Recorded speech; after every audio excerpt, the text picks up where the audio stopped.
यहाँ पे, और आप देख भी रहे क्रूड का, आपने देखा मुंह देख लिया, नीचे गिरा उसके बाद में वापस ऊपर चला है। तो मार्केट ने कोई उसको ध्यान नहीं दिया है। और दूसरा जो वहां से जो बातें आ रही है जो दूसरी साइड से, मतलब ये तो जो जनाब जो नेगोशिएट कर वो अलग है, और जो एक्चुअल जो वहां पे लड़ाई जो झगड़ा चालू है, जो जनरल्स वगैरह वहां पे वो बोल रहे हैं कि आपको एक भी बेस नहीं खड़ा करना चाहिए यहाँ पे अपने रीजन में वगैरह। आई डोंट थिंक ये सब जो इतना एक्सेप्टेबल होगा यूएस को।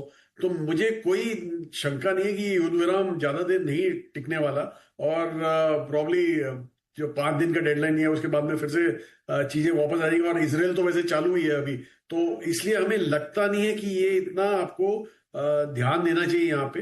बहरहाल एक चीज जो बहुत ही क्लियर है वो ये है कि जो क्रूड जो पहले 60-65 डॉलर पर बैरल मिलता था, वो शायद आगे चल के एटलीस्ट ये साल 80-85 के आसपास ही आपको दिखेगा, जो बहुत एक बड़ा एक धक्का है हमारे इकोनॉमी को। क्योंकि आप अगर जो 20-30 डॉलर एक्स्ट्रा दे रहे हैं पर बैरल, दिन में आप 5 मिलियन बैरल इंपोर्ट करते हैं, तो आप सोचिए 30 हो गया तो आप 150 मिलियन डॉलर की बात कर रहे हैं एक्स्ट्रा। और जैसे जैसे ये दिन बढ़ते जाते हैं ऑब्वियसली हमारा थोड़ा जो जोर है हमारे इकोनॉमी वो ज्यादा बढ़ता जाता है, तनाव बढ़ता जाता है।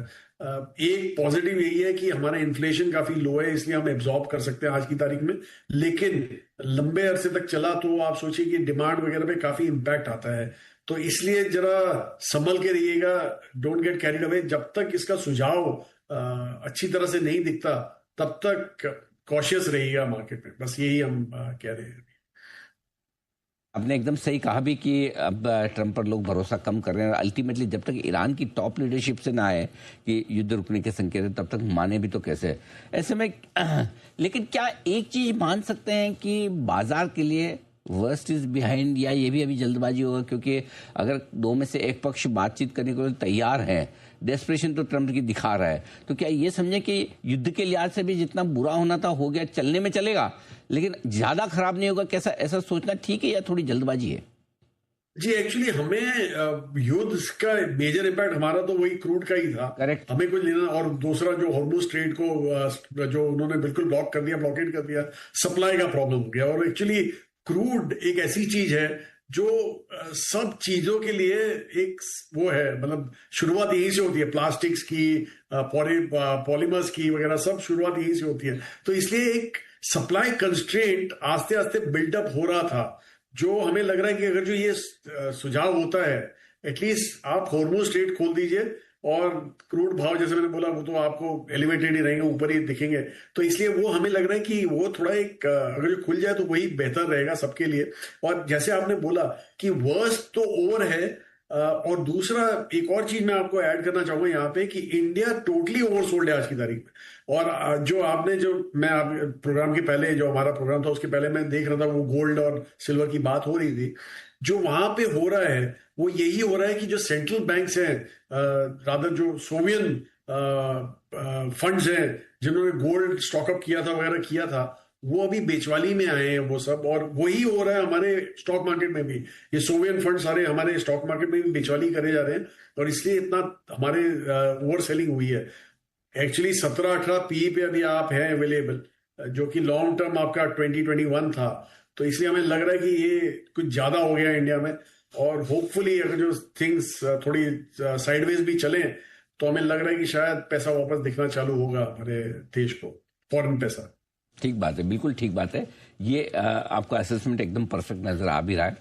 अब बताएं सर ये कि ऐसे में इन्वेस्टर्स क्या रखें स्ट्रेटेजी?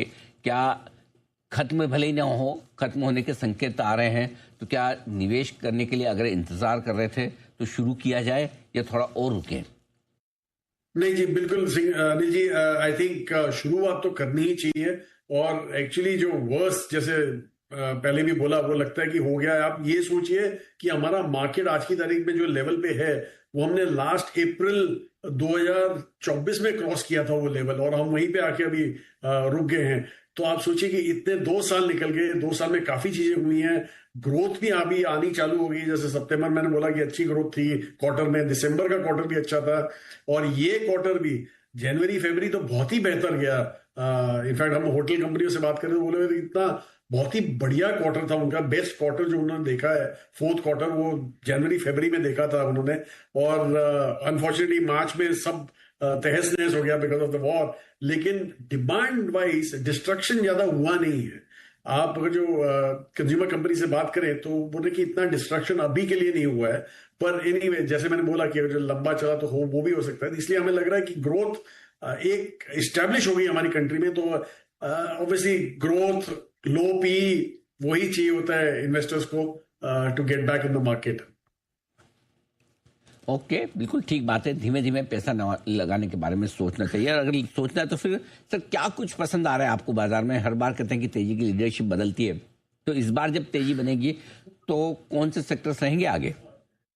जी, हमें ऐसे लग रहा है कि जहां सबसे ज्यादा मार पड़ी है वो सेक्टर ही वापस ऊपर आने वाले हैं। और आपने देखा है कि सबसे ज्यादा मार जो हमें हमारे हिसाब से जो अननेसेसरली पड़ी थी वो है प्राइवेट सेक्टर, बैंक्स पे, बीएफएसआई पे। तो हमें लग रहा है कि वहां पे एक वापस एक उछाल आना चाहिए। वैल्यूएशन वाइज भी बहुत ही सस्ते हो गए हैं वो। और दूसरा जो डोमेस्टिक कंजम्पशन सेक्टर्स हैं हमारे, वो तो ऑब्वियसली जिस हिसाब से मार पड़ी है, हेल्थ केयर की हो गई या तो हमारे हॉस्पिटैलिटी हो गई, वहां पे थोड़ा थोड़ा वापस रिकवरी फेज वापस आना चाहिए। तो हम तो वहीं पे डटे हुए हैं, और वहीं पे जैसे जैसे भाव दिखते हैं हम थोड़े थोड़े ऐड करते रहते हैं वहां पे। ठीक बात है, बिल्कुल ठीक है।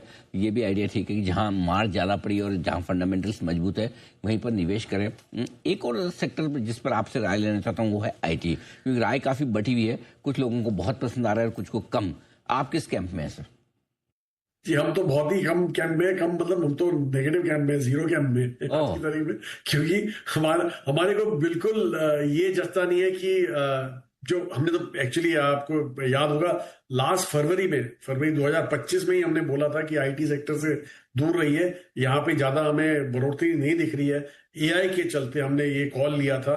और इफ एनीथिंग एआई, आप आर्ग्यूमेंट करते रहे, मतलब मैंने काफी आर्ग्यूमेंट सुने कि आज की तारीख में कोई इम्पैक्ट नहीं हो रहा, लेकिन अगर जो कल होने वाला है, आज नहीं हुआ, कल मतलब 6